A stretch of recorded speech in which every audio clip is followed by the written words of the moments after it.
우리가 창세기 11장에 보면 바벨탑 사건이 나옵니다. 바벨탑 사건. 이제 제가 곧 또 주일날 다룰 텐데요.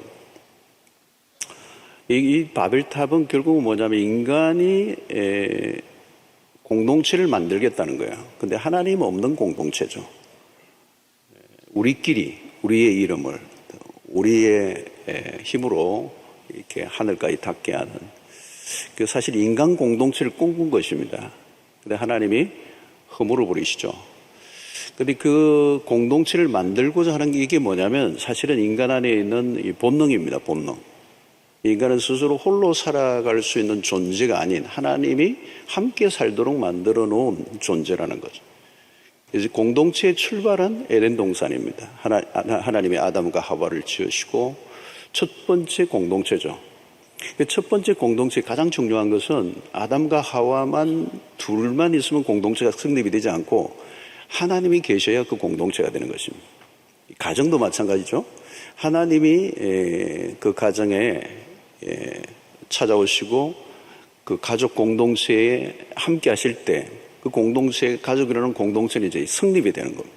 남자만 여자만 아주 성격이 맞고 환경이 맞아서 산다고 결혼이 되는 게 아니죠. 이 인간이 관계를 맺도록 하는 관계성을 하나님이 그 안에 부어 주신 것이죠. 그래서 인간이 타락하고 스스로 공동체를 만들고 했지만 하나님이 그것을 허물어 버리시죠.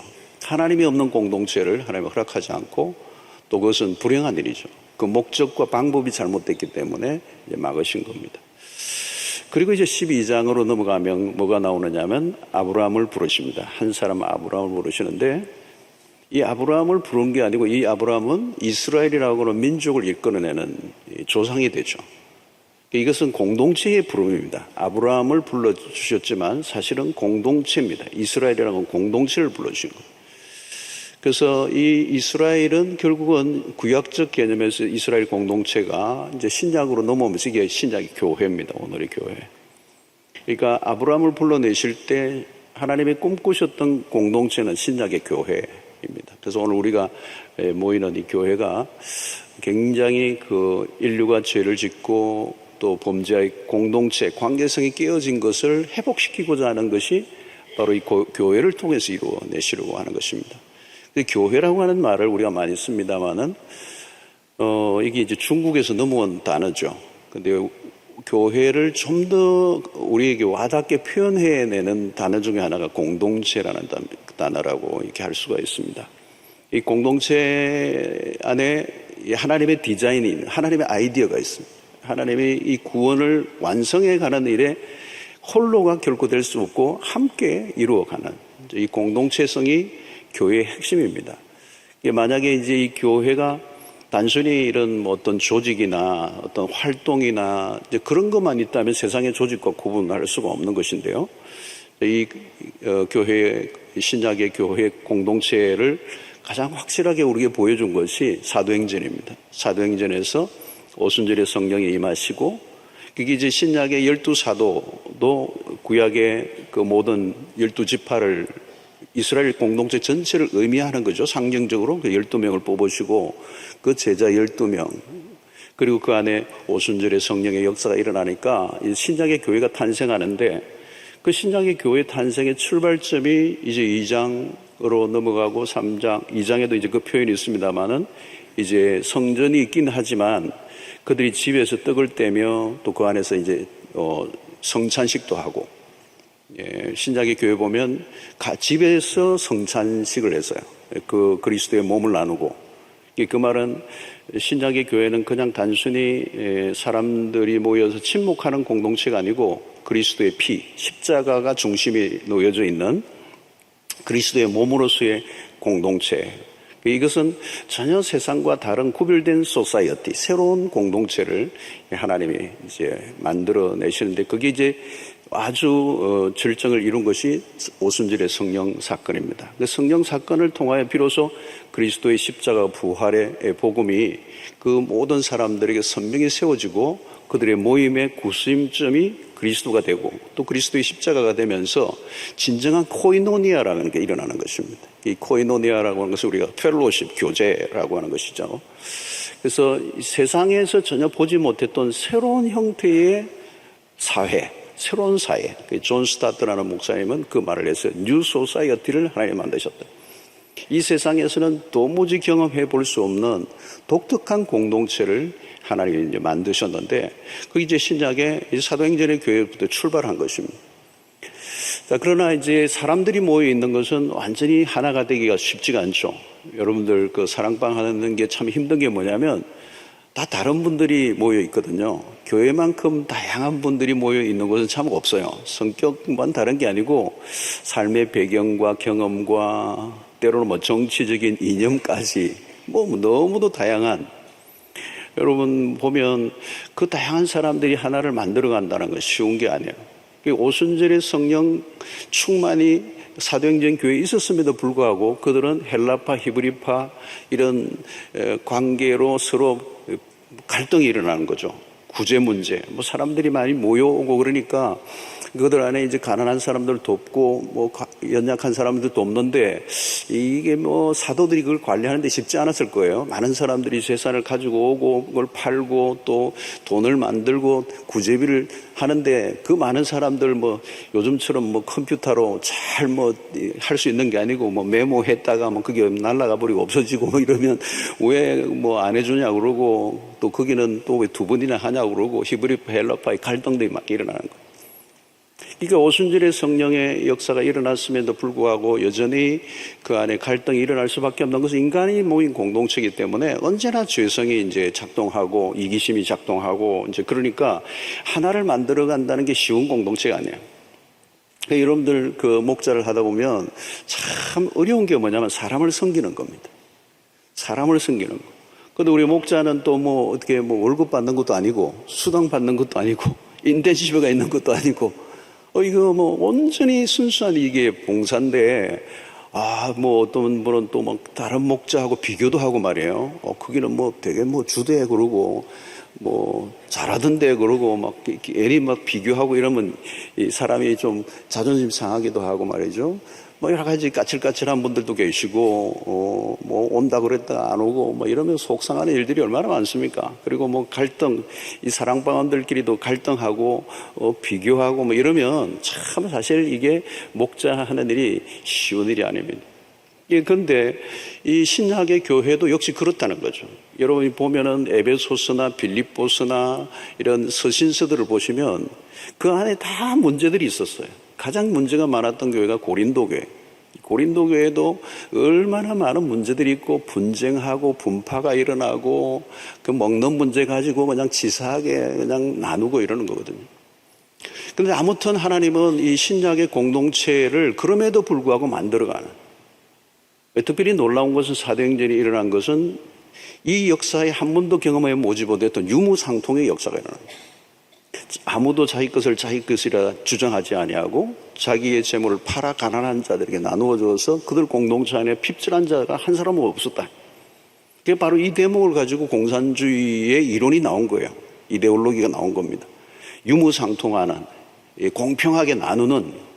그러나 이 70년 이 공산주의가 실패한 이유는 그게 복음이 없으니까 인위적인 방식으로 나누는 분배는 실패할 수밖에 없다는 거예요. 공산주의는 아주 짧게 막을 내리고 말았어요. 여기에 그러나 그 모델이 어디서 성경에서 왔다는 거예요. 이 세상에 한 번도 꿈꿔보지 못했던 기가 막힌 공동체, 그 내 재산을 팔아 가난한 자들을 위해서 나누어주는 일들. 여러분, 이건 놀라운 것입니다. 그래서 이제 우리가 오순절주의 계통의 교회들이 이렇게 오순절주의라 하면 우리가 떠오르는 게 방언이라고 이렇게 많이 하고 방언을 많이 강조하고 은사를 많이 강조하는데, 그것보다 훨씬 더 오순절에 일어났던 뚜렷한 현상은 이기심의 해체예요. 자기의 이기심, 자기 중심적인 것들이 다 깨어져 버린 것이죠. 그래서 진정한 코이노니아가 일어났다는 거예요. 이게 마음을 나누는 정도가 아니고 물질까지 나누어 주는 단계까지 갔다는 거예요. 이게 진짜 이게 2000년 전에 실제로 있었던 공동체예요. 이건 세상을 바꿔놓을 수 있는 겁니다. 예. 사실 우리 신앙생활의 가장 큰 고민은 이게 개인주의거든요. 개인주의. 나만의 신앙. 나만의 신앙에 머물러 있는, 또 교회도 내 교회에 머물러 있는 이 샬롬이 깨지는 오늘날 우리 시대의 가장 큰 고민이죠. 고민. 이게 이 이기주의가 더 갈수록 더 극대화되고 홀로 오늘 우울증이 많아지고 중독이 많아지는 이유는 이 공동체가 깨어져 버리고 관계성이 사라져 버리는 데서 오는 거거든요. 그리고 우리의 자녀들과의 관계도 전부 다 문제가 결국은 이 관계성의 문제가 희미해진 거예요. 그리고 관계가 있다 해도 왜곡된 관계, 병적인 관계로 연결되어져 있으니까 우리가 자녀들을 다루는데 굉장히 어려움이 있고 또 오늘 우리의 모든 공동체가 어려움을 겪고 있습니다. 그래서 오늘 우리 사회가 안고 있는 고민과 아픔과 모든 갈등들의 한가운데 들어가 보면 결국은 하나님이 오리지널하게 만드셨던 그 공동체가 깨어졌기 때문에. 그런데 그 공동체를 깨뜨리는 핵심이 뭐냐면 죄성인데 그 죄성의 한가운데 이기심이 있다는 거예요. 그러니까 나 외에 다른 사람에 대해서는 관심이 없는, 점점 그게 이제 더 축소되는 거죠. 자기 세계에 빠져 있는 겁니다. 자기를 묵상하고 또 자기의 만족과 자기를 추구하고 자기를 강화하고 자기의 개발에 관심은 갖지만 정작 공동체를 세워가지 않는. 저는 이제 우리 자녀들에 대해서도 그렇지만 사실 우리 자녀들을 아무리 입시 좋은 학교를 보내고 하는 것도 중요하지만 공동체성을 익혀나가는 것. 나만의 성공이 아니라 함께 가게 만드는, 함께 하지 않으면 결국은 내 자식은 잘 키웠는지 모르지만 다른 자식이 문제가 생기면 내 자식과 그 자식은 언젠가는 만나게 되고 함께 살아가야 되는 세상인데 내 자식만 행복할 수 있는 세상이 아니라 모든 게 얽혀있고 연결이 되어 있는 이 세상 속에서 옆에 그냥 범죄인이 있다면 그분 언제 어떻게 무슨 일로 연루돼서 불행을 갖고 오게 될지 모르는 거란 말이에요. 결국은 하나님이 꿈꾸는 것은 하나님의 나라예요. 하나님의 나라. 그래서 창세기부터 요한계시록까지 거대하게 흐르는 그거는 뭐예요? 하나님의 나라라는 거잖아요.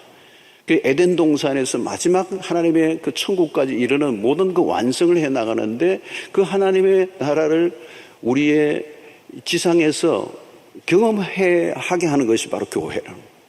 그 교회에서 하나님의 나라도 뭘까요? 결국 하나님의 나라라는 것은 완전한 관계의 회복이란 말이죠. 깨어진 관계들, 그죠? 아비와 부모와의 관계, 인간과의 모든 관계들, 그리고 하나님과의 관계가 회복된 완전한 샬롬의 공동체라는 거예요.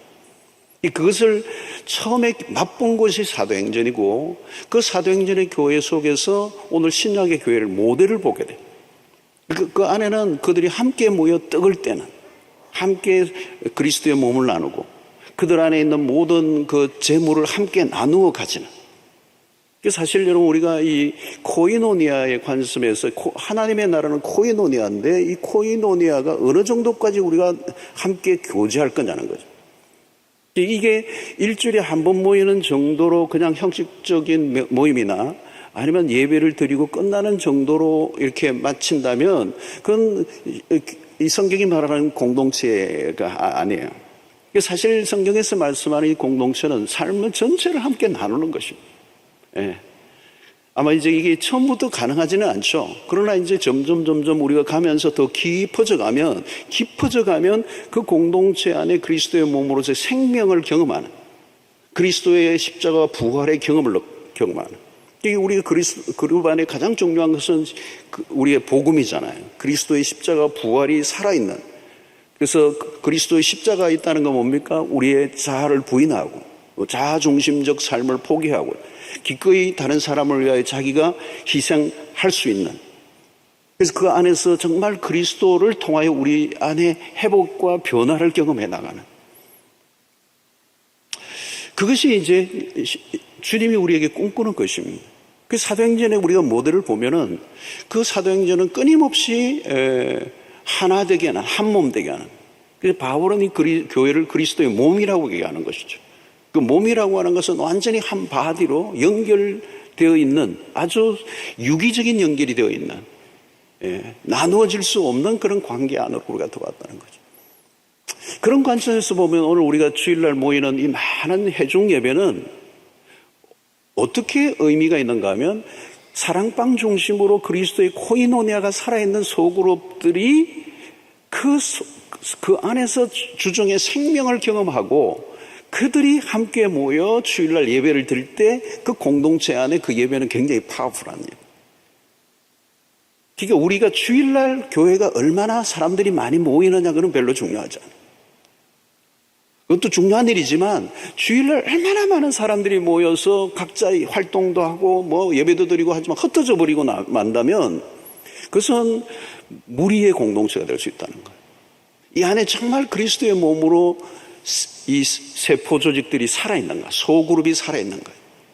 정말 그리스도의 몸을 경험할 수 있는 것은 주일은 아니거든요. 주일날 저는 이 오후 예배를 마치고 이렇게 제 방에서 이렇게 내려가면 이 주차장에서 빠져나가는 게 엄청나게 걸려요. 이 앞에 시립 주차장이요, 여기에.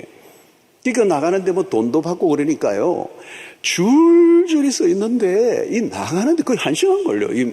요 안에서만 해도 40분 이상 걸리는 거. 그런데 이 이제 줄줄이 이제 들어가는데 한 분이 비켜줘야 되는데 당신도 급한 거에 들이미는 거예요. 그러니까 한 분이 이제 또 이렇게 끼어들려고 그러고, 그러니까 또 한 뒤에 분이 양보했더니 또 한 대 더 들이밀고 이러니까 막 굉장히, 저는 막 조마조마한 거 혹시 싸우지는 않나. 주일날 이 모임에서는 우리가 그리스도의 몸을 느낄 수가 없어요. 군중 속에 한 사람이 있는 거죠. 옆 사람과 인사를 하지만 형식적인 인사지 진정한 그 사람과 함께 손을 잡고 형제를 나누고 사랑을 느끼고 그분의 아픔을 느끼고 그럴 수 없는 거거든요. 여러분, 이 몸이라고 바울이 표현한 것은 놀라운 것입니다. 이 손가락이 어느 쪽 하나라도 아프면 느껴져야 이게 몸 안에 있는 거잖아요. 근데 느껴지지 않는. 그 사람이 죽었는지 살았는지. 근데 주일날 그걸 어떻게 합니까? 우리가 낮에도, 우리 새벽에도 장례식 광고를 합니다만, 그건 나와 상관없는 거거든요. 근데 그게 어디에서 경험되어지는 겁니까? 사랑방에서 사랑방. 사랑방 안에는 그리스도의 몸을 느낄 수 있는 곳이거든요. 거기에서 사랑을 느끼고, 거기에서 그리스도의 지체됨을 느끼고, 너와 내가 한 몸이라고 하는 느끼고, 분리될 수 없다는 걸 느끼고, 9.11 테러가 일어났을 때 어마어마한 그 폭발이 났잖아요. 건물이 그냥 완전히. 근데 그게 손가락 하나가 나중에 사건에 손가락 하나가 베란다에, 아파트 베란다에 떨어져 있는 거예요. 베란다에. 그때 파편이 막 일어나니까 별별 사건이 다 일어났죠. 어떤 사람의 손가락인지 모르는데 파편이 일어나가지고 어느 사람 아파트 베란다에 떨어졌어요. 그걸 손가락 하나를 우리는 그리스도의 몸이라고 말하지 않아요. 몸 안에 있을 때, 우리가 온몸에 연결되어 있을 때 우리는 그 몸이라고 얘기합니다. 그 몸을 느낄 수 있다는 것은 그 사람의 기쁨과 그 사람의 슬픔을 함께 느낄 수 있어야 됩니다. 그러니까 진정한 교회는 어디에서 경험될 수 있느냐면 사랑방에서 경험할 수 있다. 그리스도의 몸이라고 바울이 얘기했을 때 그 몸은 유기적인 관계를 얘기하지 결코 무기적인 것을 얘기하지 않는 것. 여러분, 오늘 여기 컵이 있는데 이 컵과 이게 지금 붙어 있는데 하나로 붙어 있지만 뚜껑과 이 컵 자체가 굉장히 환상적인 조합처럼 보이지만요, 이거는 유기적 관계가 아니에요. 이건 무기적인 겁니다. 생명이 없는 관계예요. 그러니까 이거를 던져버리고 깨뜨려도 전혀 이것과 상관없어. 다른 걸로 갖다 끼우면 됩니다. 사가지고. 우리는 그런 관계가 아니라는 거죠. 이 사람 없어도 돼. 그럴 수 있는 관계가 아니라는 거예요. 왜? 그리스도의 몸이기 때문에. 때로는 우리를 힘들게 하는 사람마저도 그리스도의 몸의 일원이라면 그를 극복하고 끌어안아야 되는 게 교회라는 거예요.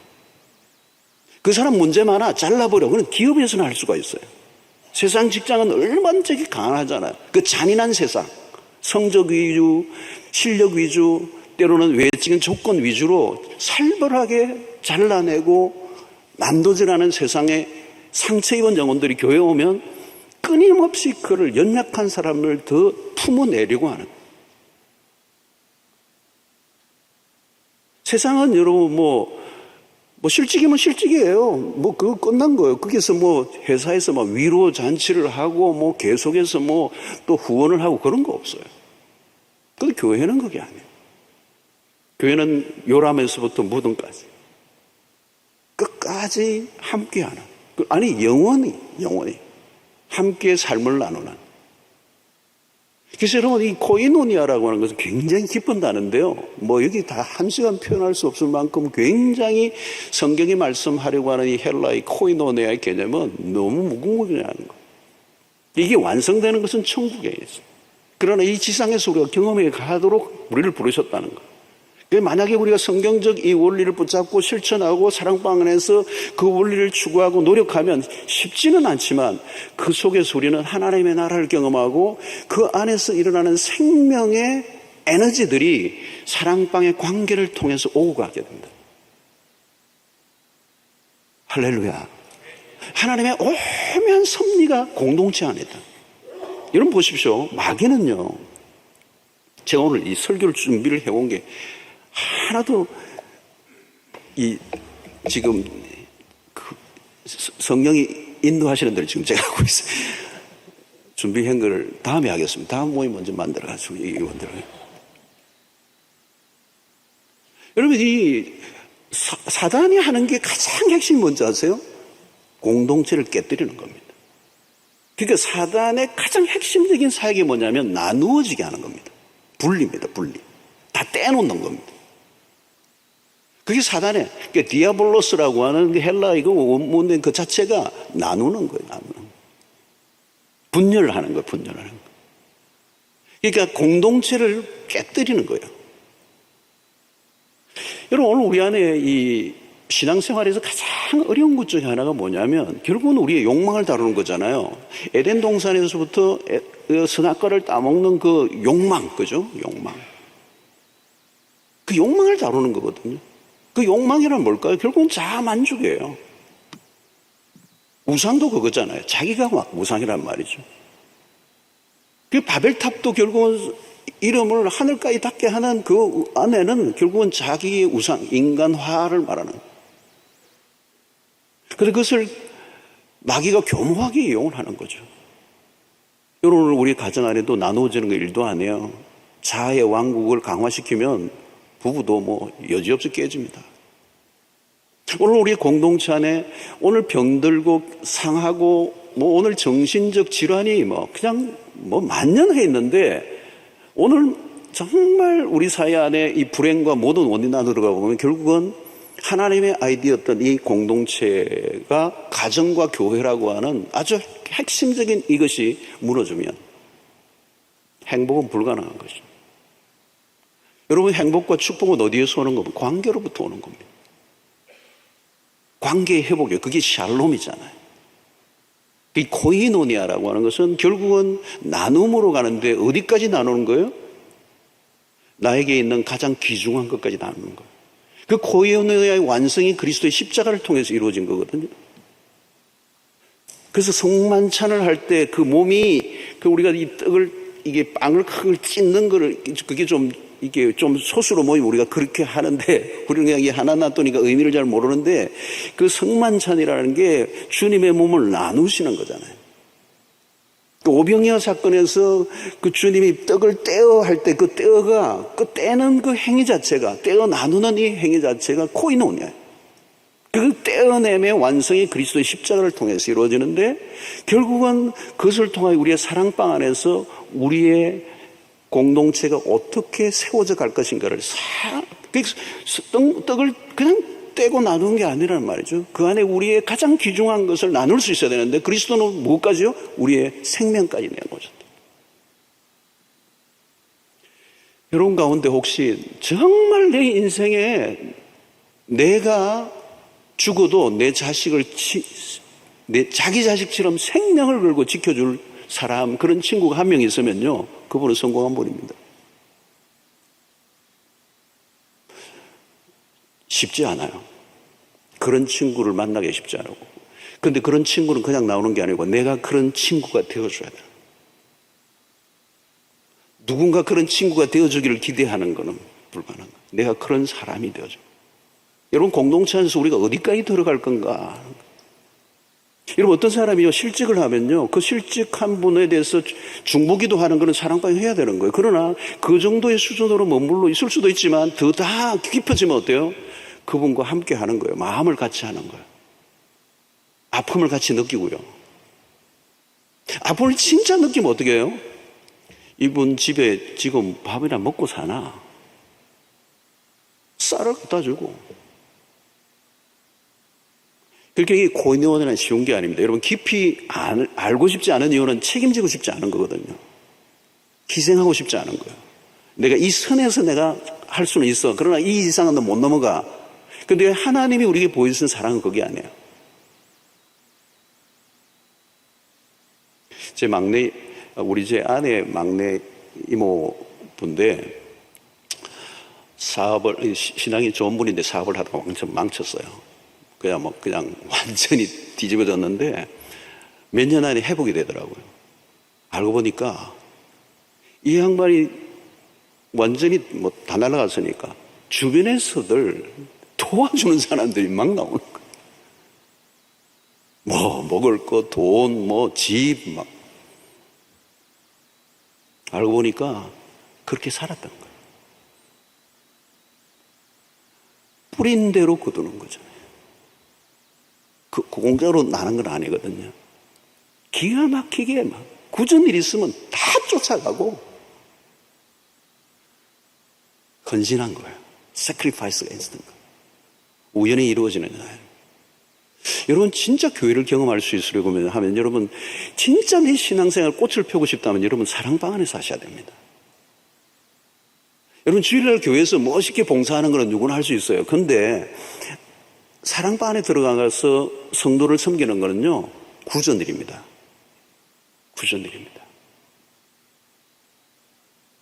그래서 저는 최근에 책을 또 한 권 이제 이번 주 나오는데 목회에 대한 했는데, 사실 목회도 그런 거죠. 사실은 굉장히 구전일이에요. 폼나고 멋있는 것 같은데 강단에서 사는데 사실은 굉장히 구전해요. 성도들이 그 안으로 들어가 보면, 저는 이제 이 메가처치니까 신방을 못 가잖아요. 그러나 보고는 제가 다 받아요. 그리고 꼼꼼하게 좀 서라고 그래요. 신방 갔다 와서 내가 갔다 온 것 같이 좀 서달라요. 주일날이면 제가 다 읽고 기도 부탁하는 거 기도하고 제가 할 수 있는 거, 그리고 우리 교육자들이 잘 섬기도록. 그리고 이미 목회할 때는 했어요. 토요일날 같은 때는 양파도 같이 까고요.